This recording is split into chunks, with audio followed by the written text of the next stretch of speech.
अल्लाह पाक के नाम से इब्तिदा जो बड़ा मेहरबान और निहायत रहम करने वाला है। नाजरीन, इस कायनात में मौजूद आधे हुस्न के मालिक हजरत यूसुफ अलैहिस्सलाम की रूह कब और कैसे कब्ज की गई? यूसुफ अलैहिस्सलाम की वफात के बाद मिस्री और इसराइलियों के दरमियान किस बात पर इख्तिलाफ हो गया? आप अलैहिस्सलाम की कब्र मुबारक दुनिया के सबसे बड़े दरिया के नीचे क्यों दफन किया गया और यहूदी आज इस ताबूत की खोज में क्यों लगे हैं? नाजरीन, अल्लाह ने हर नबी को खूबसूरत हसन और बेहतरीन आवाज वाला बनाकर माबूद फरमाया। हजरत यूसुफ अलैहिस्सलाम को खूबसूरत हसन से नवाजा गया था, यानी हजरत मोहम्मद सल्लल्लाहु अलैहि वसल्लम के हुस्न का आधा हुस्न अल्लाह ने हजरत यूसुफ को अता किया था। यूसुफ अलैहिस्सलाम का किस्सा कुरान मजीद में मौजूद सबसे तवील किस्सा है कि किस तरह सौतीले भाइयों ने आपको हसद के बना पर कमरे में फेंक दिया, आपको मिस्र के बाजार में बतौर गुलाम भेज दिया गया और अजीज मिस्र की बीवी ने आपको जेल में कैद करवा दिया। लेकिन इन तमाम मसाइब और मुश्किलात और आजमाइशों के बावजूद हजरत यूसुफ एक दिन मिस्र के ताकतूर हुक्मरान के ओहदे तक पहुंच गए। जब यूसुफ अलैहिस्सलाम अजीज मिस्र के ओहदे पर फायज हुए तो एक लंबे मुद्दत के बाद अल्लाह ने हजरत यूसुफ को अपने वालिद और खानदान से मिलाने का फैसला किया। लिहाजा हजरत याकूब अपनी अहल खाना के साथ मिस्र आए और 40 सालों बाद बाप बेटे आमने सामने हुए। दोनों का दिल तड़प उठा और दोनों देर तक एक दूसरे से गले लगकर खूब रोते रहे। रवायतों के मुताबिक हजरत यूसुफ के पूरे खानदान यानी बनी इसराइल, आपके 11 भाई, उनकी अहलियां, बच्चे और हजरत याकूब के पोते पोतियां सबने मिस्र में आकर सुकून तख्तियार कर ली और मिस्र के बादशाह ने बनी इसराइल को जमीन का एक टुकड़ा अता किया जहां उन्हें आबाद होने की इजाजत मिली। आहिस्ता आहिस्ता मिस्र में बनी इसराइल बहुत ताकतूर हो गए। हुकूमती ओहदों से लेकर तिजारत और सियासत में भी इसराइलियों ने हिस्सा लेना शुरू कर दिया। जब हजरत यूसुफ अलैहिस्सलाम की उम्र 100 बरस हुई और हजरत याकूब 147 बरस के हुए तो अल्लाह का हुक्म हुआ कि हजरत याकूब की रूह कब्ज कर लिया जाए। लिहाजा मलकुल मौत ने हजरत याकूब की रूह कब्ज कर ली। जब अपने वालिद की वफात की खबर हजरत यूसुफ को मिली तो अपनी सिर से ताज उतार कर फेंक दिया और उनके बदन पर जो रेशमी लिबास था उसे पारा पारा कर दिया और बेचैनी के आलम में दौड़ते हुए अपने वालिद के जनाजे पर पहुंचे। यूसुफ अलैहिस्सलाम बाप के जनाजे को देखकर बेतहाशा रोने लगे और रोते हुए आसमान की तरफ देखा। ये आसमान के दरवाजे खुल गए और अनबिया की रूहें और फरिश्ते हजरत याकूब के जनाजे की तरफ आए। उन्होंने हजरत याकूब के जनाजे को नूर से गसल दिया और इन्हें बैतुल मुक़द्दस में दफन किया। यूसुफ अलैहिस्सलाम उस रूहानी नज़ारे को देख रहे थे। जनाजे की नमाज अदा करने के बाद आप अलैहिस्सलाम अपने दरबार में वापस आए। आप गमों से बाप की जदाई अब आपके बर्दाश्त से बाहर थी। रात हुई तो दरियाए नील के किनारे गए, मुसल्ला बिछाया और रोते हुए पूरी रात नमाज अदा की, यहाँ तक कि सुबह हो गई। उस वक्त जब्राइल अलैहिस्सलाम नाजिल हुए और हजरत यूसुफ से फरमाया, ए यूसुफ, आपके वालिद की उम्र तमाम हो चुकी थी, इसलिए खुदावंद ने उन्हें अपनी तरफ बुला लिया, लेकिन अभी आपका वक्त नहीं आया। लिहाजा अपने रब की इबादत कीजिए और इस जिंदगी को आखिरत के लिए मज़ीन कर लीजिए, क्योंकि मौत का वक्त आ गया तो मोहलत न दी जाएगी। यूसुफ अलैहिस्सलाम ने वालिद की वफात के बाद फिर सर पर कभी ताज नहीं रखा, न कभी मुस्कराए और हर रात दरियाए नील के किनारे जाकर खुदा से मुनाजात करते।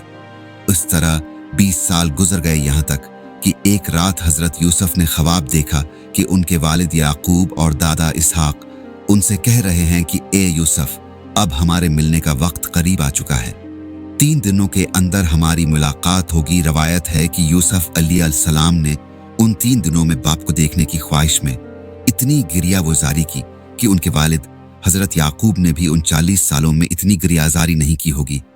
तीसरे दिन मलक अल-मौत और यूसुफ अलैहिस्सलाम से फरमाया, ए यूसुफ, आपकी मुद्दत खत्म हो चुकी है और आपके आबा व अजदाद आपके मुंतजर हैं। लिहाजा यूसुफ अलैहिस्सलाम ने सर तस्लीम खुम किया और मलक अल-मौत ने उनकी रूह कब्ज कर ली। जब यूसुफ अलैहिस्सलाम की रूह जिस्म से जुदा हो रही थी तो भाइयों ने गरिया उजारी करना शुरू कर दिया। बनी इसराइल में वलवला मच गया। यूसुफ अलैहिस्सलाम की वफात के बाद आपके जनाजे को उठाया गया। मिस्रियों ने जनाजे को देखा तो शोर मच गया। हर जानिब से ए व फूगा की आवाजें बुलंद होने लगी। अब मिस्रियों का हर कुबेला और गुरवा ये चाहता था कि यूसुफ अलैहिस्सलाम को उनके इलाके और जमीन में दफनाया जाए ताकि उनकी बस्ती में खैर व बरकत हो। एक गुरवा ने कहा, यूसुफ नबी को कुनान के दरवाजे पर दफन किया जाए। किसी ने कहा कि किसी और जगह। बस अल्लाह ने उस वक्त दरियाए नील के पानी को बंद कर दिया और अचानक नील सूख गया। लिहाजा अल्लाह के उस कुदरत से अहल मिस्र समझ गए कि यूसुफ अलैहिस्सलाम के जिस्म मुबारक को नील में दफन करनी चाहिए ताकि दरिया का पानी आपकी कब्र मुबारक को छूकर गुजरे और तमाम मिस्र वाले उस पानी से बरकत हासिल कर सकें। चनांचा यूसुफ अलैहिस्सलाम के जिस्म मुबारक को संग मरमर के संदूक में बंद कर के दरियाए नील में दफन किया गया।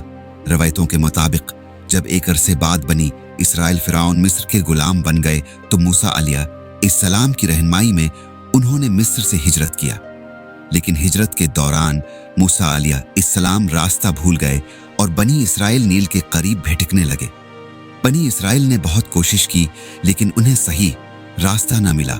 इस पर बनी इसराइल के बुजुर्गों ने कहा कि यूसुफ अलैहिस्सलाम ने अपनी वफात से पहले ये वसीयत की थी कि अगर तुम लोग कभी मिस्र से निकलो तो मेरी ताबूत को भी अपने साथ ले जाना। लिहाजा जब तक आप यूसुफ अलैहिस्सलाम की लाश मुबारक को अपने साथ न ले जाएंगे रास्ता नहीं मिलने वाला। इस पर मूसा अलैहिस्सलाम ने पूछा कि क्या तुम्हें पता है कि यूसुफ अलैहिस्सलाम की कब्र कहाँ है? इस वक्त एक बूढ़ी औरत के सवा बनी इसराइल में किसी को न पता था कि वो ताबूत कहाँ मौजूद है। लिहाजा वो बुढ़िया हजरत मूसा को एक झील के पास ले गई जिसके पानी का रंग अजीब और गरीब था। बुढ़िया ने कहा कि उसका पानी निकाल दो। जब ऐसा किया गया तो जमीन नजर उन्हें लगी। लोगों ने वहां खुदाई शुरू की जिसके बाद एक कब्र जाहिर हुई जिसमें वो ताबूत मौजूद था। मूसा अलैहिस्सलाम ने इस ताबूत को निकाला और आगे का रास्ता तय किया तो अब को रास्ता मिल गया और अब इस ताबूत की बरकत से अर्ज मुकद्दस पहुंच गए। मूसा अलैहिस्सलाम ने फिलिस्तीन पहुंचकर इस ताबूत को किसी खफिया मकाम पर दफन कर दिया। इस वाक़े का जिक्र अहदनामा कदीम में किताब यसवा में मौजूद है। इसी तरह यहूदियों की एक मुकद्दस किताब जंसी रबा में भी इस किस्से का जिक्र आया है। मूसा अलैहिस्सलाम ने इस ताबूत को लोगों से छुपाकर किसी नामालूम जगह पर क्यों दफन किया उसका इल्म सिर्फ अल्लाह को ही है और उसके पीछे किया हिकमत पोशीदा है ये कोई नहीं जानता। फिलिस्तीन की मगरबी किनारे पर एक शहर आबाद है जिसका नाम नाबलुस है। नाबलुस में वाक़े पहाड़ी के करीब एक मकाम ऐसा है जिस पर 50 सालों से इसराइली यहूदियों और फिलिस्तीनी मुसलमानों के दरमियान एक जंग छुड़ी है। यहूदियों के मुताबिक नाबलुस के उस मकाम को जिसे वो मकाम यूसुफ कहते हैं एक मुकद्दस जगह है जहां यूसुफ अलैहिस्सलाम का मज़ार है। दूसरी तरफ अली हरात और इब्न बतूता जैसे मुस्लिम महक़ीक़ीन ने भी हब्रोन और नाबलुस को ही वो मकाम करार दिया है जहां यूसुफ अलैहिस्सलाम का मज़ार मौजूद है। 1967 की अरब इसराइल जंग के बाद यहूदियों ने उस जगह कब्जा कर लिया था जिसके बाद ये मकाम इसराइल के कब्जे में चला गया। साल 1990 में उस मकाम को यहूदियों ने एक आर्मी बेस में तब्दील कर दिया और उसे यहूदी रबियों की निगरानी में छोड़ दिया गया। यहूदियों के लिए ये मकाम इतनी अहम और मुकद्दस क्यों है? यूसुफ अलैहिस्सलाम के उस ताबूत में ऐसी कौन सी पुरस्रायारियत मौजूद है? ये आज भी एक राज है।